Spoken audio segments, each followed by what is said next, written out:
Xin được chào mừng tất cả mọi người đã quay trở lại với nội dung đọc light novel cùng KinhComic 3T Entertainment và mình là Mega. Thay mặt toàn thể đội ngũ 3T, cảm ơn tất cả mọi người đã ủng hộ chuyên mục này của tất cả bọn mình. Thì ở kết thúc của hai chương lần trước, chúng ta đã biết được rất nhiều về sự biến đổi của bọn fan. Vậy thì lần này sẽ là điều gì tiếp theo đang chờ đón họ đây? Mong là tất cả mọi người bây giờ đều đã sẵn sàng và mình sẽ cùng nhau đi tìm kênh là gì thôi nào. Let's go.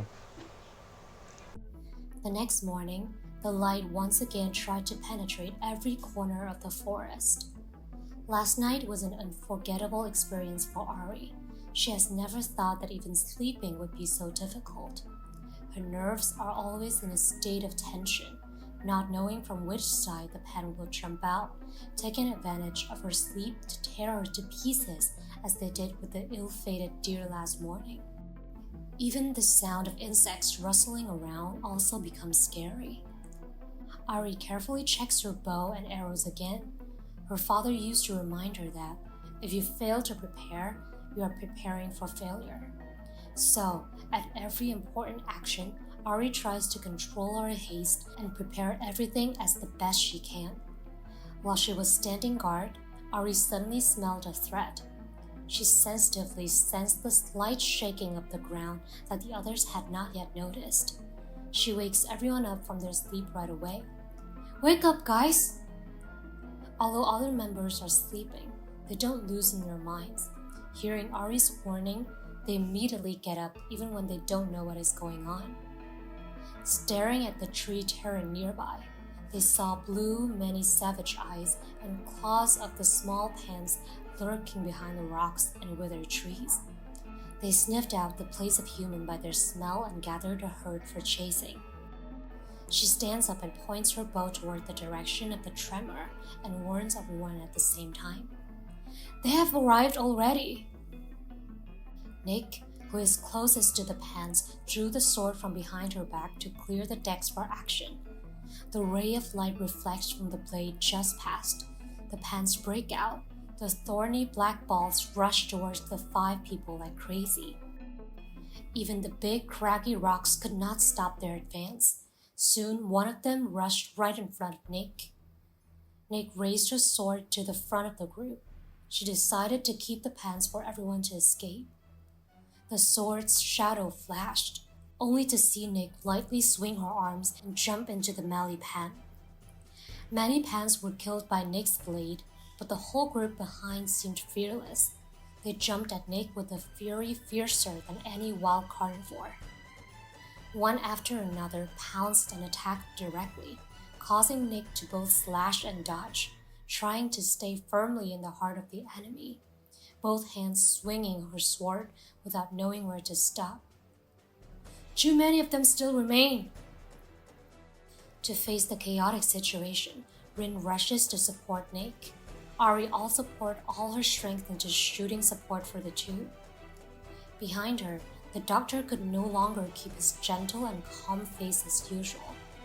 Fearful eyes looked at the ferocious Pan, his hands clutching the medicine box held in front of his chest. He is shaking. But as a physician, the instinct to save people triumphed over fear. "No worry, you have me here, sir." He shields himself in front of Duong, who is invited by them to destroy these pans. Constantly fighting with the dangers in front of them, they didn't realize that the most dangerous place was still the one they were unable to see. If before, Pan was just a slow, gentle forest creature, when endangered only to dodge, now everything has changed.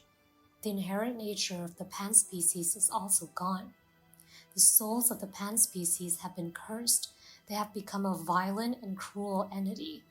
The transformation not only robs the Pan species of kindness, but also gives them more weapons that people do not know about, the cunning. Now, along with strength, the Pans also know how to fight with calculations that humans do not anticipate. Seeing the targets that appeared to be incapable of combat, some Pans snuck back. They glared at Duong Duong and the doctor, then simultaneously attacked. The nearest pan is like a bullet that shot straight at Duong Duong. He started and prepared to fight back when the doctor in front of him turned around. The doctor, with a plump body, turns his back to Pan while his eyes are closed. He is shaking all over. He pushes Duong back, causing him to wobble unsteadily. The doctor's voice trembled as he repeated, "Don't be afraid, mage. I will protect you." In a dangerous situation, a precise arrow pierced Pan's back before its sharp claws left a scratching deep furrow on the doctor's plump back. "It's not okay. We have to run. Nick, help me cover Rin. I'll take Duong and the doctor first." Ari shouts. She knows that if she continues to fight, wasting energy in this place is not a wise choice. So instead of continuing to fight, they withdraw their weapons and turn to run away. They run life-threateningly recklessly without turning their head, regardless of the direction. They do not dare to stop and turn their heads. Wherever there is a way, they run into it. The other pans are equally fast, the sound of eek, eek, always ringing in their ears. Not knowing how long to run, it seems that the sound from the pan is much lower. Ari dares to turn her head to take a look. In dire straits, the pans are still close behind. Ari nervously runs back to Duong, asking for the next response plan. "Mage, where are we going? We can't run forever." Duong also turns his head to look. Nick, right behind him, is the last runner, closest to Pan. She has just moved, and the place where the leg has just lifted is immediately scratched by Pan's into the space. Nick has just taken a step forward. Another jumps to show sharp teeth wanting to scrape that little leg in half. Duong doesn't say anything, just turns ahead and keeps running. Thinking for a moment, he comes up with a new plan for Ari. "We've been exposed. We've got to hit fast. Go straight to their cave and kill the Lord when it can't take precautions and gather all the small pans." Looking back from yesterday morning until now, the whole group acted emotionally and impulsively.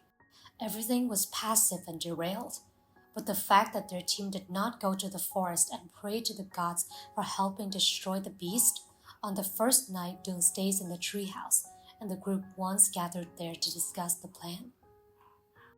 That night, after some discussion, Duong decided to show the group some pretty cool things that surprised them all.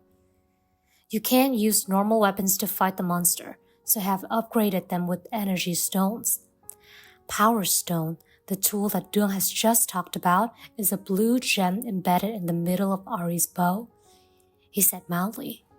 Ari's bow, Rin's whip, and Nick's sword have all been upgraded for greater destructive power and damage. Now they've become magical weapons. In an instant, all three weapons glittered with the light of the magic stones.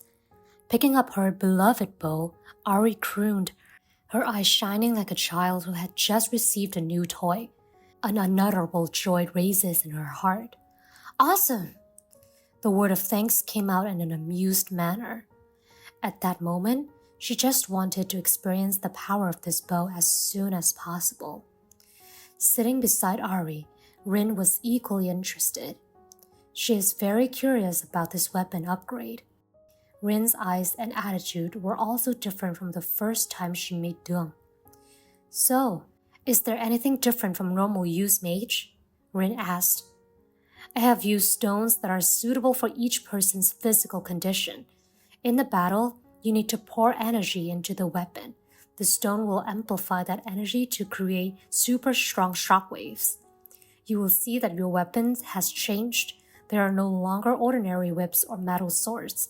They are sharper, stronger, and contain power." Magic weapons are objects created from energy stones that are capable of receiving and amplifying original energy, creating important contributions to human life. However, the energy of the stone is limited and depends on the quality of their class. Therefore, magic stones are very precious and highly sought after by humans. Energy stones are divided in quality by color. The brighter colors, such as yellow, pink, and orange, the more valuable it is. White is the rarest kind, which also costs you an arm and leg to own one.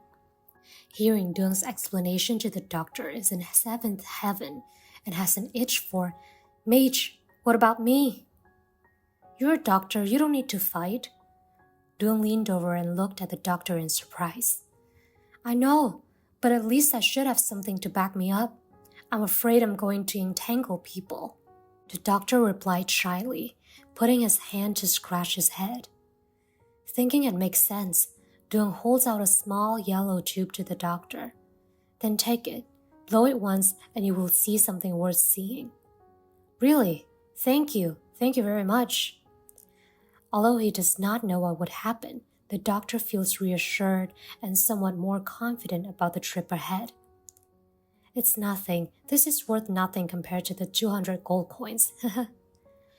Duong replies immediately, his voice full of victory. Duong's words shocked Ari's whole body. The sip of tea that she was drinking also spat out. A strange mood appeared on her face. Hot blood rushed to her face. The others didn't say a word. They have no words to excuse Ari's haste and bragging. Ari hasn't told her father yet about Duong's presence, let alone that her father will pay the money. But can't help that. The four of them have to do everything they can to save this village. Finally, real combat had just begun. A group of angry pants attacked, and our team was struggling. And they look more professional now with the preparation in the night before their journey. What about the magical stones? Are they as good at what Dune said? Or is it a lie from him? To find out the truth about his words, be here with us in the next storytelling time. Now that our time for this is over, we hope that you won't be too disappointed at this moment. Take this as a motivation, and we will be back soon. Thank you for your time. See ya!